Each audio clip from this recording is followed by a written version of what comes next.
Hello and welcome to today's daily news report where I cover all the biggest stories affecting your life and money.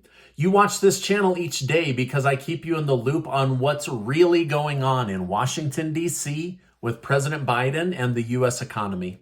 The White House has announced that they will tell the public if they are getting $10,000 to $50,000 of student loan forgiveness as early as tomorrow. They will also announce whether there will be an extension on the student loan debt repayment program.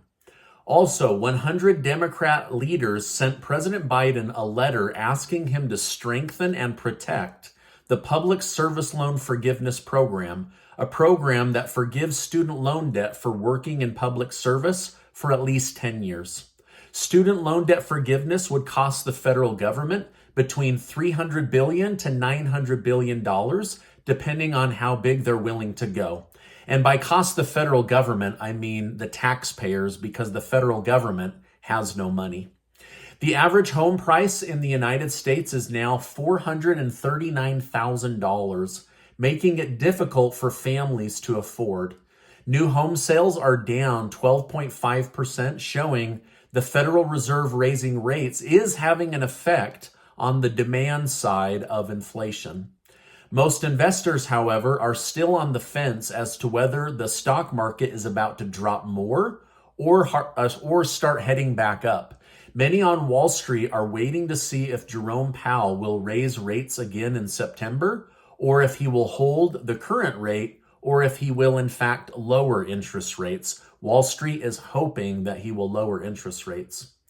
New data shows that 97% of corporate America executives believe the United States is in a recession. The mayor of Washington, D.C. is again begging President Biden and the U.S. Pentagon to allow her to call up the National Guard in order to deal with the influx of illegal immigrants from Texas. She was rejected a second time as the White House signals there is no crisis at the southern border. It appears President Biden and the White House likely knew more about the Trump Mar-a-Lago raid than they are letting on. As most of you know, the Biden administration claimed to be just as surprised as the average American and that they learned about it by watching the news. However, just the news reporter Jonathan Su, the White House deputy counsel at the time, stated that Biden would have no objection to waiving Trump's claim to executive privilege. While Biden may not have had specific knowledge of the date or the capacity of the raid, it seems he would have been given knowledge to determine whether or not to uphold Trump's rights as a former president. This decision, which appears to have been made by Biden, ultimately led to the raid of the FBI on Trump's Mar-a-Lago home. Trump himself has said, does anybody really believe that the White House didn't know about this? And it appears he was probably right, at least to some extent.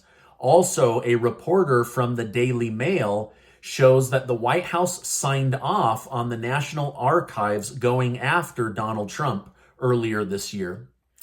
Even though the FBI is now in possession of the documents, Trump has sued the FBI to temporarily stop them from observing the documents. Trump also requested that a special master help them review the evidence so they don't observe documents that could fall under executive privilege, which some argue can't be taken away as that would contradict the term privilege.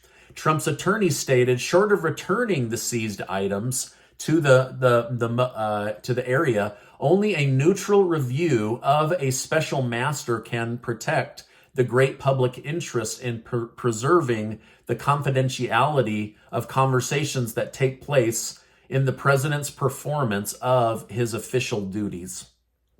Now, on the opposite side, Democrat Representative Adam Schiff has lashed out against Trump and hinted that he believes Trump may have had a secret motivation to keep these documents. He stated, "We always knew the importance of character in the Oval Office, but we didn't really know until we had someone without character occupy that office. So I have to think that whatever motivation brought those documents to Mar-a-Lago had nothing to do with the president wanting to do his homework or the national security needs of the country. There's only one thing that's ever been important to Donald Trump, and that is Donald Trump. While it is unclear exactly what Schiff thinks, it seems that Schiff believes Trump kept the documents in order to advance himself or to protect himself in some way. Now, Democrat Representative Ro Khanna, who will likely run against Biden in 2024, said there is too much secrecy going on at the Department of Justice and the FBI regarding the Trump raid. He said it's time to pull it all out in the open. In fact, we have an obligation to be transparent on this topic. Paul Pelosi pled guilty to drunk driving near San Francisco and was rewarded for being honest by not having to serve any jail time. New data shows a new top concern has bumped inflation out of the top spot right before the November elections. For most of 2022, it's been inflation as the number one issue for Americans. However, the number one concern now is Biden's energy policy. This includes gas prices at the pump and gas prices in your home. 92% of those surveyed marked energy concerns as their top focus, then the U.S. economy, then rising crime rates, then inflation, then election integrity, school and education issues, election cheating, abortion, and last, illegal immigrants. These are the top 10 concerns among Americans nationwide, according to new polling data. Now, I get why Americans' new top concern is gas prices and energy policy. You're only as strong as your energy, and fuel prices are driving most of the high inflation we're all dealing with. It's not raising interest rates on mortgages, right? That's what the Fed's trying to do. It's gas prices, it's energy prices that are really making most things more expensive. Now, in some good news, new data showed that the price of meat is finally starting to come down. Hopefully that will continue, as I know that has become a big part of the increase in most people's grocery budgets. President Joe Biden's chief medical advisor, Anthony Fauci, has stated that he will retire in December. I told you about this yesterday. However, Biden wanted to express his gratitude. He said the American people and the entire world will continue to benefit from Dr. Fauci's expertise in whatever he does next.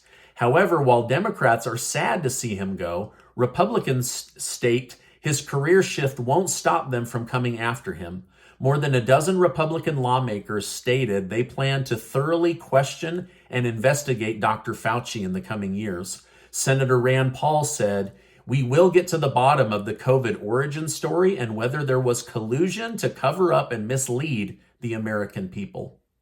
Yesterday, I reported on the assassination of the daughter of one of Putin's close allies. The Russian Federal Security Service has claimed to have solved the crime already.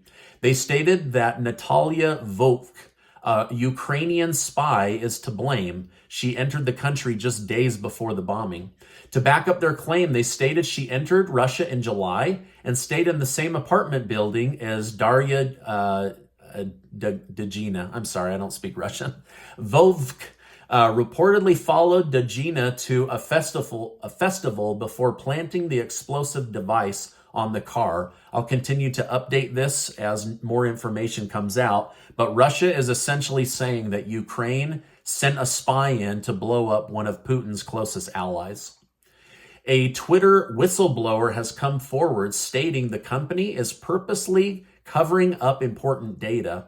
This prompted Elon Musk to have his legal team subpoena former founder Jack Dorsey and former security leader Peter Zatko to learn more. Not only could Twitter be hiding the numbers of fake accounts, according to Zatko, he says that this could be a national security issue, as there are security issues that other countries could easily exploit. Now, is it just me, or is this Twitter story starting to read like a good novel? Lots of cover-up and deception in order to sell a defunct asset to the world's richest man. I mean, it's starting to sound like a comic book or a novel at this point. Now, this is my update for today. As I know more, I will definitely come on and share more with you. Before you go, make sure to take 20 seconds to sign up to be one of the winners of the $1,000 per person giveaway that Casey and I are doing thanks to generous video sponsors. I'll make sure to leave a link down below. Now, before you go, I just want to remind you that you are amazing. I appreciate you being in my community, and I will see you on the next video.